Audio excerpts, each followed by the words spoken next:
Chapter 22. A Blow and Its Consequences. If you are enjoying this audiobook, please take a moment to like and subscribe so I can continue to make content just like this. But work grew scarce while bread grew dear, and wages lessened too. For Irish hordes were bidders here, our half-paid work to do.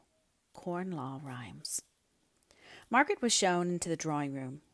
It had returned into its normal state of bag and covering.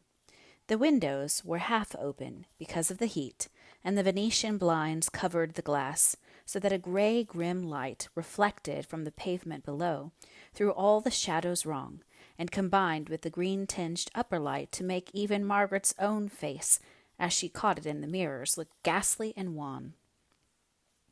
She sat and waited. No one came. Every now and then the wind seemed to bear the distant, multitudinous sound nearer. And yet there was no wind. It died away into profound stillness between whiles. Fanny came in at last. "Mamma will come directly, Miss Hale. She desired me to apologize to you as it is. Perhaps you know my brother has imported hands from Ireland, and it has irritated the Milton people excessively, as if he hadn't a right to get labor where he could. And the stupid wretches here wouldn't work for him, and now they've frightened these poor Irish starvelings so with their threats that we daren't let them out. You may see them huddled in that top room in the mill, and they're to sleep there, to keep them safe from those brutes who will neither work or let them work. And Mamma is seeing about their food, and John is speaking to them, for some of the women are crying to go back. Ah, here's Mamma." Mrs. Thornton came in with a look of black sternness on her face, which made Margaret feel she had arrived at a bad time to trouble her with her request. However, it was only in compliance with Mrs. Thornton's expressed desire that she would ask for whatever they might want in the progress of her mother's illness. Mrs. Thornton's brow contracted, and her mouth grew set, while Margaret spoke with gentle modesty of her mother's restlessness and Dr. Donaldson's wish that she should have the relief of a water-bed. She ceased. Mrs. Thornton did not reply immediately. Then she started up and exclaimed, "There, at the gates! Call John, Fanny. Call him in from the mill. They're at the gates. They'll batter them in. Call John, I say." And simultaneously the gathering tramp, to which she had been listening instead of heeding Margaret's words, was heard just right outside the wall, and an increasing din of angry voices raged behind the wooden barrier, which shook as if the unseen, maddened crowd made battering rams of their bodies and retreated a short space, only to come with more united steady impetus against it, till their great beats made the strong gates quiver like reeds before the wind. The women gathered round the windows, fascinated to look on the scene which terrified them. Mrs. Thornton, the women's servants, Margaret, all were there. Fanny had returned, screaming upstairs as if pursued at every step, and had thrown herself in hysterical sobbing on the sofa. Mrs. Thornton watched for her son, who was still in the mill. He came out, looked up at them, the pale cluster of faces, and smiled good courage to them before he locked the factory door. Then he called to one of the women to come down and undo his own door, which Fanny had fastened behind her in her mad flight. Mrs. Thornton herself went, and the sound of his well-known and commanding voice seemed to have been like the taste of blood to the infuriated multitude outside. Hitherto they had been voiceless, wordless, needing all their breath for their hard-labored efforts to break down the gates. But now, hearing him speak inside, they set up such a fierce, unearthly groan that even Mrs. Thornton was white with fear as she preceded him into the room. He came in a little flushed, but his eyes gleamed as in answer to the trumpet call of danger, and with a proud look of defiance on his face that made him a noble, if not a handsome man. Margaret had always dreaded lest her courage should fail her in any emergency, and she should be proved to be what she dreaded lest she was, a coward. But now, in this real great time of reasonable fear and nearness of terror, she forgot herself, and felt only an intense sympathy, intense to painfulness in the interests of the moment. Mr. Thornton came frankly forwards. "I'm sorry, Miss Hale, you have visited us at this unfortunate moment, when I fear you may be involved in whatever risk we have to bear. Mother, hadn't you better go into the back rooms? I'm not sure whether they may not have made their way from Pinner's Lane into the stable-yard, but if not, you will be safer there than here. Go, Jane," continued he, addressing the upper servant, and she went, followed by the others. I stop here, said his mother. Where you are, there I stay. And indeed, retreat into the back rooms was of no avail. The crowd had surrounded the outbuildings at the rear and were sending forth their awful threatening roar behind. The servants retreated into the garrets with many a cry and shriek. Mr. Thornton smiled scornfully as he heard them.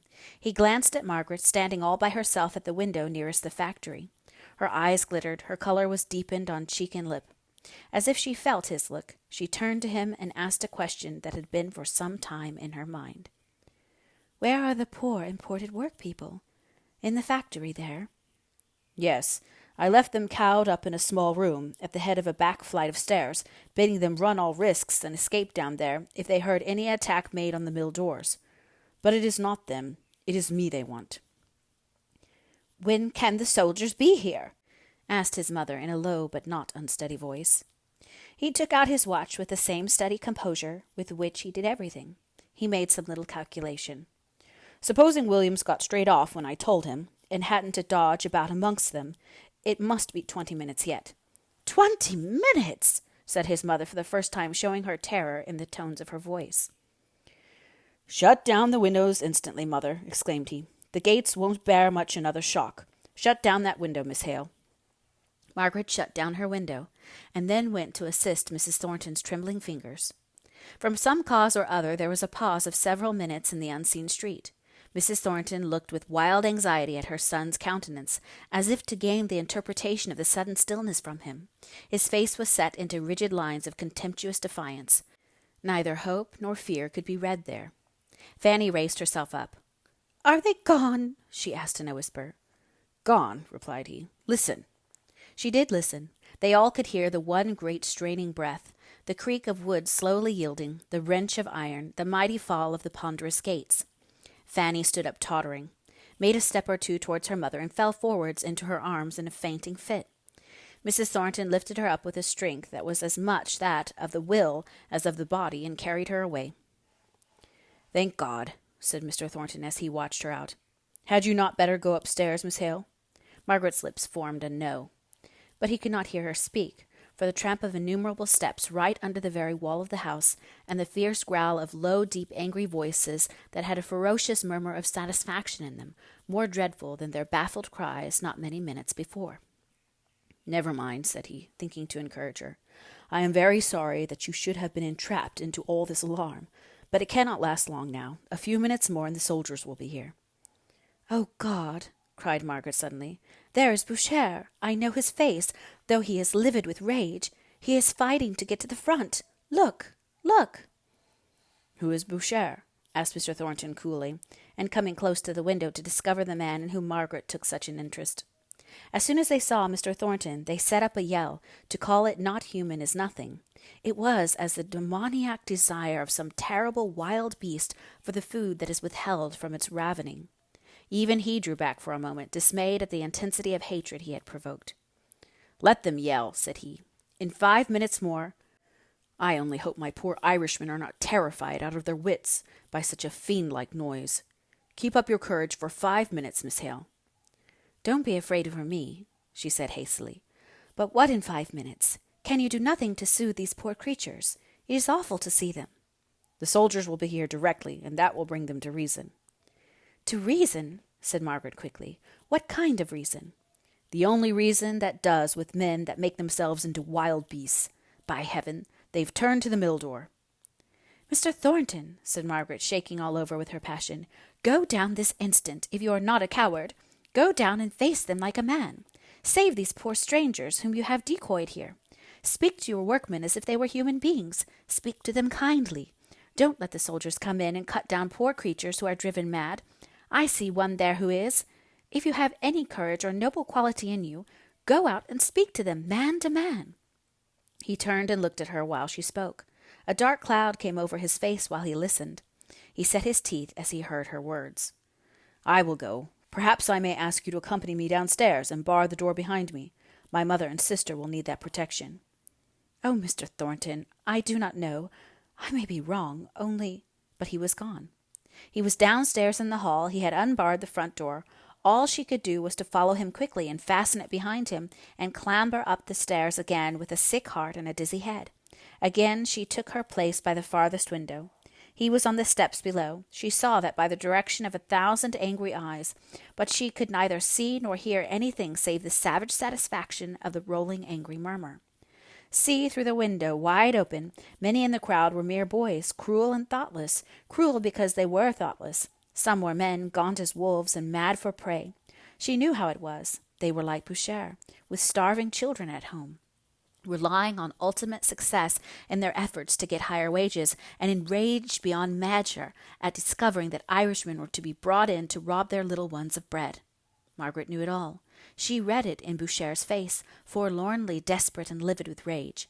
If Mr. Thornton would but say something to them, let them hear his voice only, it seemed as if it would be better than this wild beating and raging against the stony silence that vouchsafed them no word, even of anger or reproach. But perhaps he was speaking now. There was a momentary hush of their noise, inarticulate as that of a troop of animals. She tore her bonnet off and went forward to hear. She could only see. For if Mr. Thornton had indeed made the attempt to speak, the momentary instinct to listen to him was past and gone, and the people were raging worse than ever. He stood with his arms folded, still as a statue, his face pale with repressed excitement. They were trying to intimidate him, to make him flinch. Each was urging the other on to some immediate act of personal violence. Margaret felt intuitively that in an instant all would be uproar. The first touch would cause an explosion, in which among such hundreds of infuriated men and reckless boys, even Mr. Thornton's life would be unsafe. That in another instant the stormy passions would have passed their bounds and swept away all barriers of reason or apprehension of consequence. Even while she looked, she saw lads in the background stooping to take off their heavy wooden clogs, the readiest missile they could find. She saw it was the spark to the gunpowder, and with a cry, which no one heard, she rushed out of the room, downstairs. She had lifted the great iron bar of the door with an imperious force, had thrown the door open wide, and was there, in face of that angry sea of men, her eyes smiting them with flaming arrows of reproach. The clogs were arrested in the hands that held them. The countenances, so fell not a moment before, now looked irresolute, as if asking what this meant. For she stood between them and their enemy. She could not speak, but held out her arms towards them till she could recover breath. "Oh, do not use violence. He is one man, and you are many." But her words died away, for there was no tone in her voice. It was but a hoarse whisper. Mr. Thornton stood a little on one side. He had moved away from behind her, as if jealous of anything that should come between him and danger. "Go," said she once more, and now her voice was like a cry. "The soldiers are sent for, are coming. Go peaceably. Go away. You shall have relief from your complaints, whatever they are." "Shall them Irish blackguards be packed back again?" asked one from out of the crowd with fierce threatening in his voice. "Never for your bidding," exclaimed Mr. Thornton, and instantly the storm broke. The hootings rose and filled the air, but Margaret did not hear them. Her eye was on the group of lads who had armed themselves with their clogs some time before. She saw their gesture, she knew its meaning, she read their aim. Another moment, and Mr. Thornton might be smitten down, he whom she had urged and goaded to come to this perilous place. She only thought how she could save him. She threw her arms around him. She made her body into a shield from the fierce people beyond. Still with his arms folded, he shook her off. "Go away," said he in his deep voice. "This is no place for you." "It is," said she. "You did not see what I saw." If she thought her sex would be a protection, if with shrinking eyes she had turned away from the terrible anger of these men, in any hope that ere she looked again they would have paused and reflected and slunk away and vanished, she was wrong. Their reckless passion had carried them too far to stop. At least had carried some of them too far, for it is always the savage lads, with their love of cruel excitement, who head the riot, reckless to what bloodshed it may lead. A clog whizzed through the air. Margaret's fascinated eyes watched its progress. It missed its aim, and she turned sick with affright, but changed not her position, only hid her face on Mr. Thornton's arm. Then she turned and spoke again. "For God's sake, do not damage your cause by this violence. You do not know what you are doing." She strove to make her words distinct. A sharp pebble flew by her, grazing forehead and cheek, and drawing a blinding sheet of light before her eyes. She lay like one dead on Mr. Thornton's shoulder. Then he unfolded his arms and held her encircled in one for an instant. "You do well," said he. "You come to oust the innocent stranger. You fall, you hundreds, on one man, and when a woman comes before you, to ask you for your own sakes to be reasonable creatures, your cowardly wrath falls upon her. You do well." They were silent while he spoke. They were watching, open-eyed and open-mouthed, the thread of dark red blood which wakened them from their trance of passion. Those nearest the gate stole out ashamed. There was a movement through all the crowd, a retreating movement. Only one voice called out, "The stone was meant for thee, but thou wert sheltered behind a woman." Mr. Thornton quivered with rage. The blood flowing had made Margaret conscious, dimly, vaguely conscious. He placed her gently on the doorstep, her head leaning against the frame. "Can you rest there?" he asked. But without waiting for her answer, he went slowly down the steps right into the middle of the crowd. "Now kill me, if it is your brutal will. There is no woman to shield me here. You may beat me to death. You will never move me from what I have determined upon. Not you." He stood amongst them with his arms folded, in precisely the same attitude as he had been in on the steps.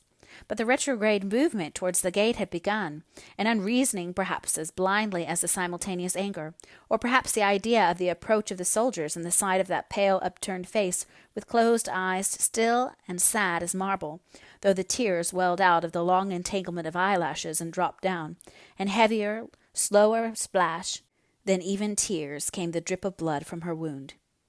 Even the most desperate, Boucher himself, drew back, faltered away, scowled, and finally went off, muttering curses on the master, who stood in his unchanging attitude, looking after their retreat with defiant eyes.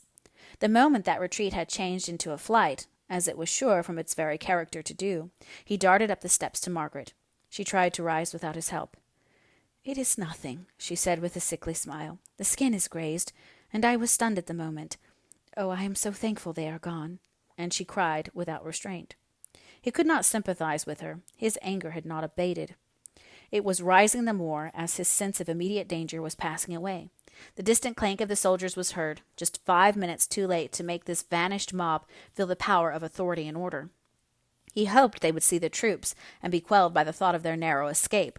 While these thoughts crossed his mind, Margaret clung to the doorpost to steady herself. But a film came over her eyes. He was only just in time to catch her. "Mother, mother," cried he, "come down. They are gone, and Miss Hale is hurt." He bore her into the dining room and laid her on the sofa there, laid her down softly, and looking on her pure white face, the sense of what she was to him came upon him so keenly that he spoke it out in his pain. "Oh, my Margaret, no one can tell what you are to me. Dead, cold as you lie there, you are the only woman I ever loved. Oh, Margaret, Margaret!" Inarticulately as he spoke, kneeling by her and rather moaning than saying the words, he started up ashamed of himself as his mother came in. She saw nothing but her son a little paler, a little sterner than usual. "Miss Hale is hurt, mother. A stone has grazed her temple. She has lost a good deal of blood, I'm afraid." "She looks very seriously hurt. I could almost fancy her dead," said Mrs. Thornton, a good deal alarmed. "It's only a fainting fit. She has spoken to me since." But all the blood in his body seemed to rush inwards to his heart as he spoke, and he absolutely trembled. "Go and call Jane. She can find me the things I want, and do go to your Irish people who are crying and shouting as if they were mad with fright." He went. He went away as if weights were tied to every limb that bore him from her. He called Jane. He called his sister. She should have all womanly care, all gentle tendance, but every pulse beat in him as he remembered how she had come down and placed herself in foremost danger. Could it be to save him? At the time he had pushed her aside and spoken gruffly. He had seen nothing but the unnecessary danger she had placed herself in. He went to his Irish people, with every nerve in his body thrilling at the thought of her, and found it difficult to understand enough of what they were saying to soothe and comfort away their fears. There they declared they would not stop. They claimed to be sent back. And so he had to think and talk and reason. Mrs. Thornton bathed Margaret's temples with eau de cologne. As the spirit touched the wound, which till then neither Mrs. Thornton nor Jane had perceived, Margaret opened her eyes. But it was evident she did not know where she was or who they were.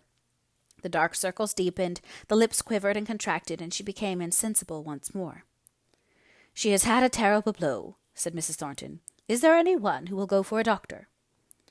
"Not me, ma'am, if you please," said Jane, shrinking back. "Them rabble may be all about. I don't think the cut is so deep, ma'am, as it looks." "I will not run the chance," She was hurt in our house. If you are a coward, Jane, I am not. I will go." "Pray, ma'am, let me send one of the police.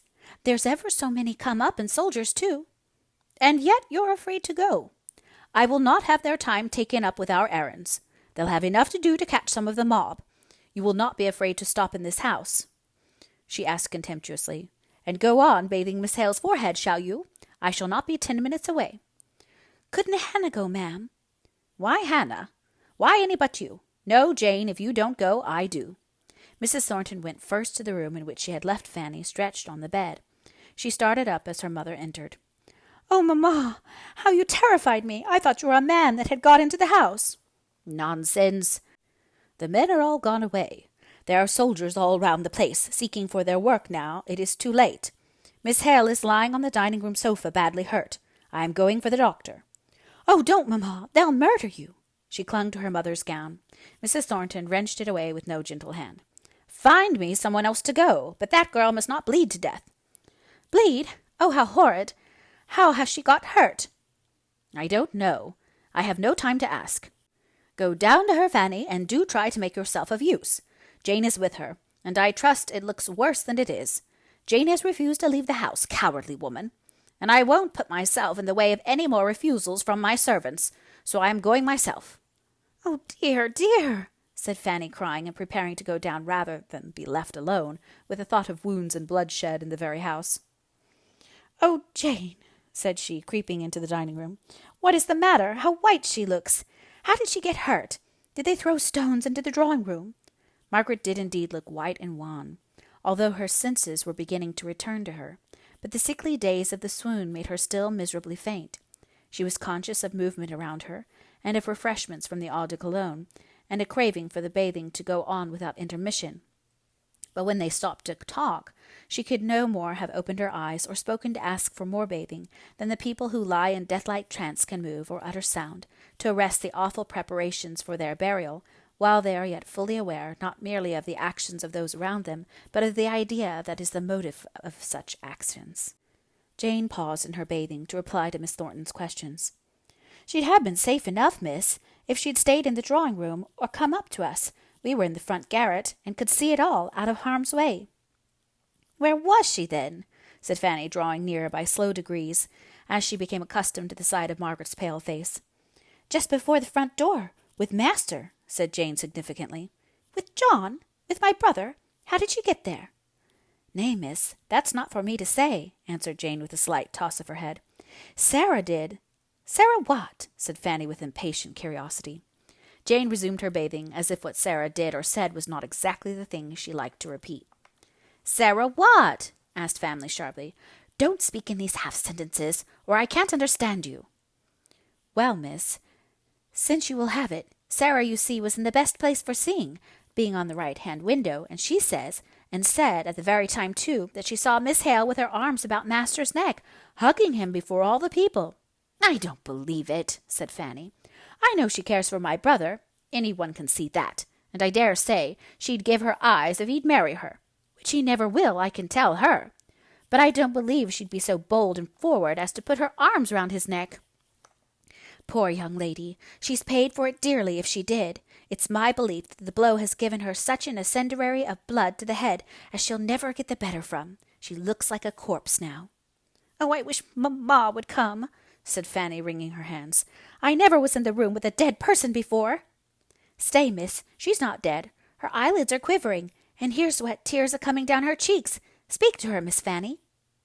"Are you better now?" asked Fanny in a quavering voice. No answer. No sign of recognition, but a faint pink color returned to her lips, although the rest of her face was ashen pale. Mrs. Thornton came hurriedly in with the nearest surgeon she could find. "How is she? Are you better, my dear?" as Margaret opened her filmy eyes and gazed dreamily at her. "Here is Mr. Lowe to come to see you." Mrs. Thornton spoke loudly and distinctly, as if to a deaf person. Margaret tried to rise and drew her ruffled, luxuriant hair instinctively over the cut. "I am better now," said she in a very low, faint voice. "I was a little sick." She let him take her hand and feel her pulse. The bright color came for a moment into her face when he asked to examine the wound in her forehead, and she glanced up at Jane, as if shrinking from her inspection more than from the doctor's. It is not much, I think. I am better now. I must go home. Not until I have applied some strips of plaster, and you have rested a little. She sat down hastily without another word, and allowed it to be bound up. Now, if you please, said she, I must go. Mamma will not see it, I think. It is under the hair, is it not? Quite. No one could tell. But you must not go, said Mrs. Thornton impatiently. You are not fit to go. I must, said Margaret decidedly. Think of mamma. If they should hear. Besides, I must go, she said vehemently. I cannot stay here. May I ask for a cab? You are quite flushed and feverish, observed Mr. Lowe. It is only with being here, when I do so want to go. The air, getting away, would do me more good than anything, pleaded she. I really believe it is as she says, Mr. Lowe replied. If her mother is so ill as you told me on the way here, it may be very serious if she hears of this riot and does not see her daughter back at the time she expects. The injury is not deep. I will fetch a cab if your servants are still afraid to go out. Oh, thank you, said Margaret. It will do me more good than anything. It is the air of this room that makes me feel so miserable. She leaned back on the sofa and closed her eyes. Fanny beckoned her mother out of the room and told her something that made her equally anxious with Margaret for the departure of the latter. Not that she fully believed Fanny's statement, but she credited enough to make her manner to Margaret appear very much constrained, a wishing her good-bye. Mr. Lowe returned in the cab.